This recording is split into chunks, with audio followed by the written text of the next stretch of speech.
Сәлеметсіздер ме? Біз бүгін НЛ-дегі жаңа топтама пептид IQ формуламен танысатын боламыз. Жалпы бұл аты шулы пептидтің қандай пайдасы бар, кімдерге ішу керек, қандай жағдайда ішеді, осы туралы тоқталатын боламыз.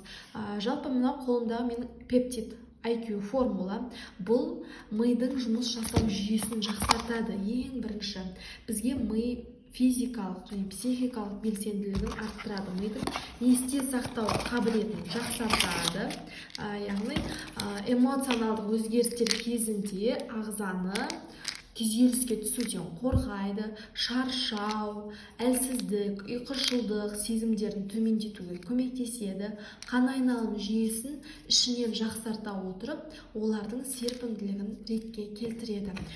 Жалпы бұның құрамында не бар деген сұраққа тоқталатын болсақ, аргинин, яғни орталық және шеткі жүйке жүйесінің жұмысын реттейтін азоттың қайнар көзі бар мына пептид формулада, глютамин қышқылы бар, лейцин, лизин бар. Яғни бұл лизин ұмытшақтықты жояды, лейцин күні бойы сергек әрі белсенді жүруге көмектеседі. Глютамин қышқылы жүйке жасушаларының белсенділігін нығайтуына көмек береді. Яғни барлық назарларыңызды осы өз мақсатыңызға шоғырландырып, жетістікке жетуге қабілетіңізді арттырады.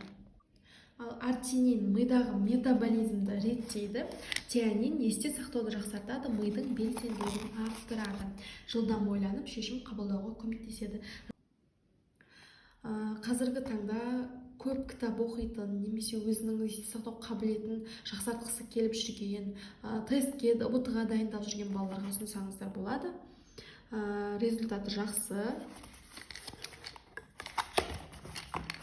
және бағасы 9400 теңге тұрады. Күніне 2 рет тамақпен бірге ішеді. Сіздермен болған әсем, лайк басып, подписка жасауды ұмытпаңыздар.